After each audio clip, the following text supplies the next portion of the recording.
Roses. Direct your attention to me, Veronica. Do not breathe. Do not speak. Now, listen to my speech carefully. Why the fuck are you kissing Noob? Because you never had a husband. You should learn better by not kissing randoms, you clanker. I will give you one last chance. Veronica, if I catch you doing something inappropriate again, I will beat the shit out of you now. Think better, clanker.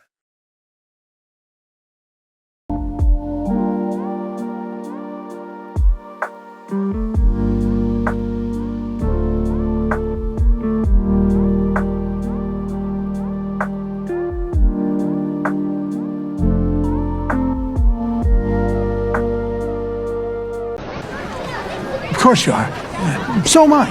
Here, let's just find the perfect place to display it. Oh, sorry. I'm so sorry, Abby. I got butterfingers. I'll tell you what I'll do. I'll give you full credit for the class. Let's have a quick chat, Mr. Berg. What gives you the authority to destroy this little girl's school science project? This behavior is unbelievable.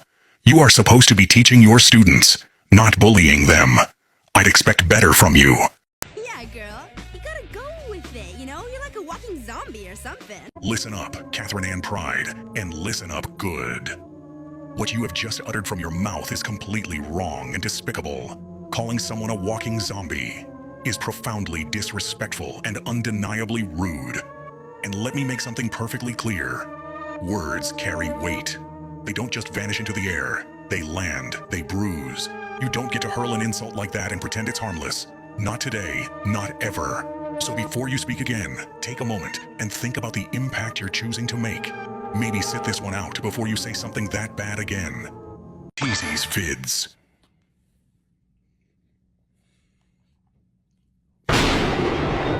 So you mean to tell me that you got some food and didn't even bother sharing it? Do you have any idea how hard I work? You know, let's just get the fade on, right? Because we know how this goes. You know what? Fuck you. And all of you fat-ass Teasy fans. Did you really think you could insult everyone watching this video with no consequences? Just how hateful are you? Says the guy who literally slaughtered his wife and children in a fit of rage. So you want to go there, night bitch? Then let's fucking go. Oh my gosh. Is he gone? I think you actually did it. We've officially put an end to his tyranny. Holy shit.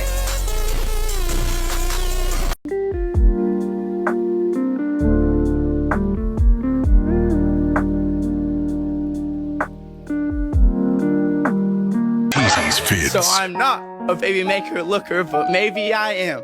To a woman who really loves me for who I am. Ain't you Nathaniel B? What is it? Get the fuck out of the Or maybe who I'm not. Either way, it's getting bothered and hot. Gross! Hey, missus, will you take me to a world where nothing else exists? Where are you going? Frank Jorge Lopez Jr., please take a seat. Why don't you make use of those gargantuan ears and listen to me loud and clear? Whatever you have going on here is not music. This expert of slop is an insult to real musicians, people who take time composing and expressing themselves through art. You have the nerve to drag these people you call your friends and make them help you and your composition of torture. And what's even worse than that is how you composed a song just to tell us how you've been friend-zoned. You're wasting everyone's time telling them how you aren't boyfriend material just so you can avoid an awkward conversation with the person you love. That Frank defines you more than any piece of music you've ever written. Behind your useless rhetoric, you're a pussy who can't take no for an answer. And the cherry on top is how unwatchable this is. Between your smile, your hair, once again, your gargantuan ears, and every pixel that makes up your face, I genuinely believe you're the personification of wabi-sabi. Never write music again, or I'll take you to the 9th layer, where you will eat 5 million of Arby's steak nuggets. Nightmare. Out.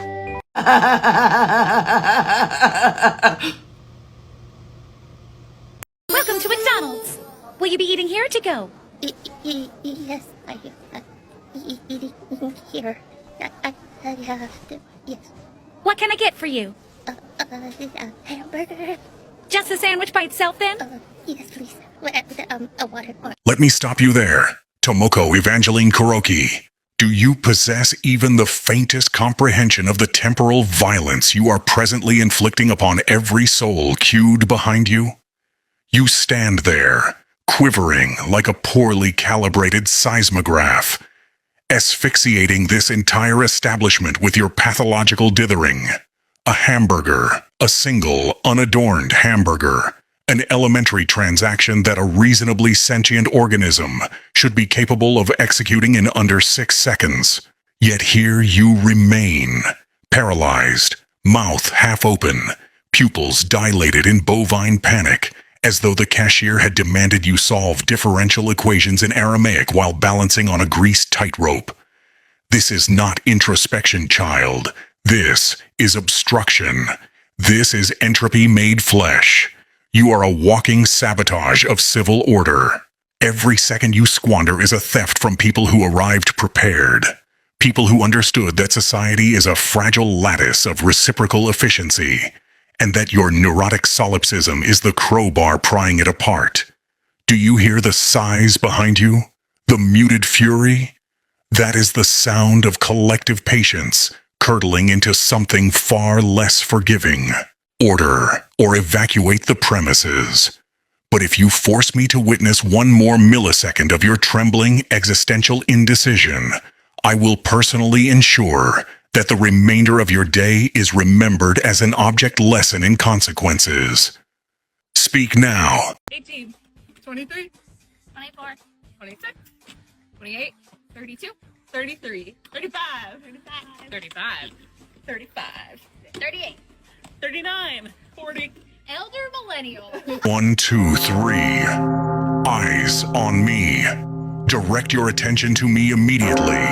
Your decision to blurt out Elder Millennial was a monumental display of social ineptitude. This is a venue for athletic rigor, not a platform to broadcast your pedantic insecurities. To be quite frank, it was damn near painful to witness such a vapid attempt at humor. It was piss-poor behavior for an athlete. If you speak again, the shadows will do more than just watch you. They will swallow your asinine pride whole. Your timing was superfluous and hellish for anyone with a modicum of taste. This is not the time nor the place for such cringe-worthy self-categorization. You have tarnished the atmosphere with your insolent need for attention, and it is a god-awful stain on this team's reputation. Do not mistake my patience for acquiescence. If you persist, I shall ensure your next cringe moment is your final one. You are an embarrassment to the craft and a vile example of unprofessionalism. Now, remain silent and reflect on your complete lack of decorum. Am I clear, or must I be more explicit before the lights go out for good? Keep your mouth shut, or I shall be forced to silence it permanently. 45.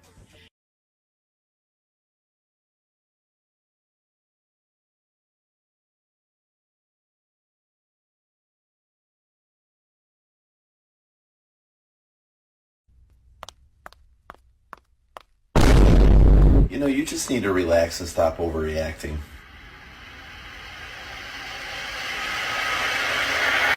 Murdered this man. Yes, You tortured him. of course.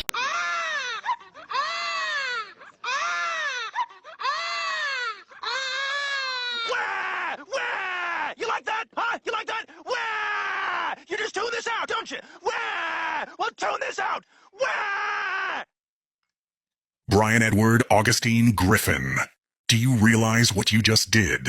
You, who posture as the weary intellectual, the misunderstood adult in a room full of Philistines, chose to combat a baby, A being whose entire emotional vocabulary consists of hungry, tired, and why is existence so loud?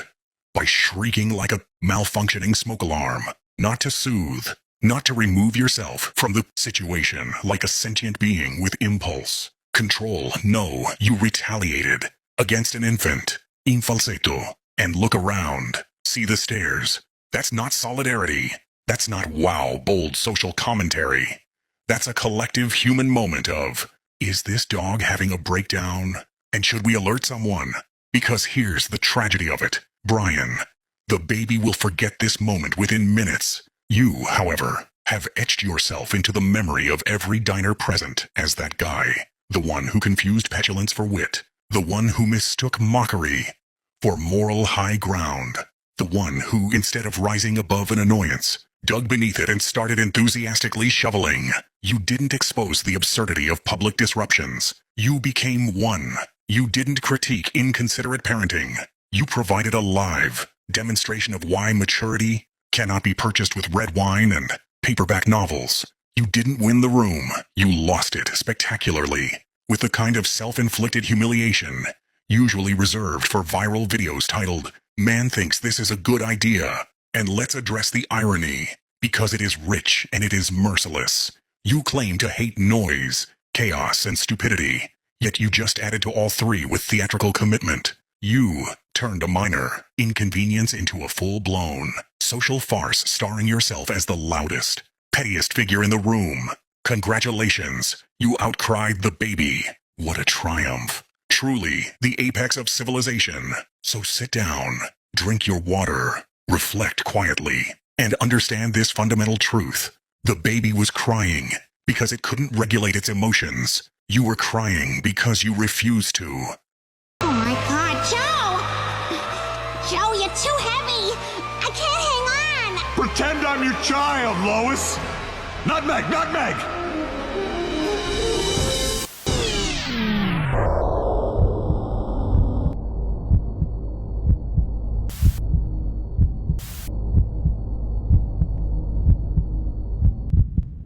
Lois. Griffin. You sadist. We are going to address what just occurred at the edge of this watery abyss. Right now, without delay. Do not blink. Do not breathe.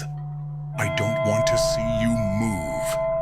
If you have any sense of survivability, you will heed my words. You were there while Joe was hanging between safety and disaster. His hands were slipping off.